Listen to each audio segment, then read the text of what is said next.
నమస్తే. ధాత్రి మహతి ఛానల్కు స్వాగతం. ఈ ఎపిసోడ్ అంశం బిగ్ బాస్ ఆడించే బొమ్మలు, విధ్వంస వినోదం. కనిపించని బిగ్ బాస్కు, కనిపించే అక్కినేని నాగార్జునకు, ప్రసారం చేసే స్టార్ టీవీకి, ప్రోగ్రాం తయారు చేసిన ఎండమాల్ ఇండియాకు ఒక బహిరంగ లేఖ లాంటిది. మీరు మమ్మల్ని వినోదపరచడానికి సృష్టించిన బిగ్ బాస్ మీరు కోరుకుంటున్నట్లుగా హౌస్ బయట కూడా విధ్వంసం సృష్టించడం కాకతాళీయం కానే కాదు.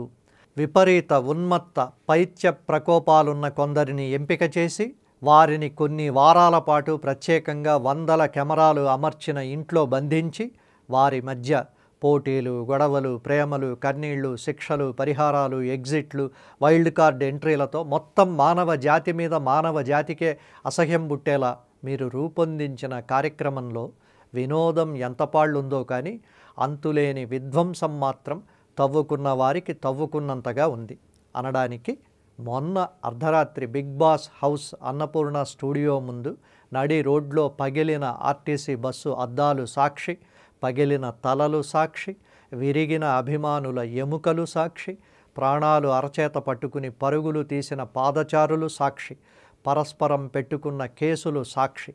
లోకంలో ఇంకేమీ లా అండ్ ఆర్డర్ సమస్యలు లేనట్లు మీరు అగ్గిరాజేసి సృష్టించిన మతిలేని అభిమానుల అల్లర్లు సాక్షి.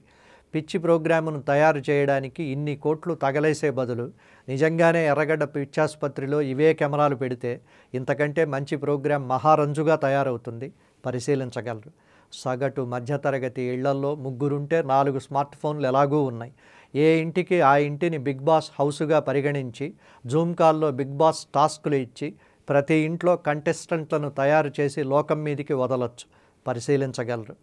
మా ఇళ్లలో పూట గడవకపోయినా బిగ్ బాస్ ఇంట్లో క్షణక్షణం ముందే రాసి పెట్టుకున్న స్క్రిప్ట్ ప్రకారం ఉత్కంఠగా జరిగినట్లు చూపే కృత్రిమ సంకల్పిత సంఘటనలను చూడడంలో మా మానసిక దౌర్బల్యం మీద మీరు చేసేది వినోద వ్యాపారం అయినంత వరకు మాకు అభ్యంతరం లేదు. ఇప్పుడు అది విధ్వంసకాండలోకి ప్రవేశించింది.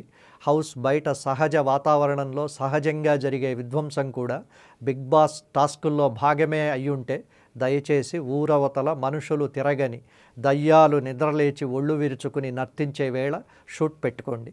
మీరు పిలిస్తే కంటెస్టెంట్ల తరఫున పని పాట లేని వేల మంది ఎగబడి వస్తారు, వచ్చి కొట్టుకుంటారు. వారికి పరస్పరం దెబ్బలే దెబ్బలు, మీకు పరస్పరం డబ్బులే డబ్బులు. నగరం నడిబొడ్డున ఇంత అనాగరికంగా వ్యవహరిస్తే బిగ్ బాస్ కనీసం క్షమాపణ చెప్పాడా, వివరణ ఇచ్చాడా, పశ్చాత్తాపం ప్రకటించాడా? నాగరిక సమాజంలో ఉన్నామా, బిగ్ బాస్ హౌస్లో ఉన్నామా? ఇందులో మొదటి ముద్దాయిలెవరు? మరో ఆసక్తికరమైన అంశంతో తరువాతి ఎపిసోడ్లో కలుద్దాం. అంతవరకు సెలవు. నమస్కారం.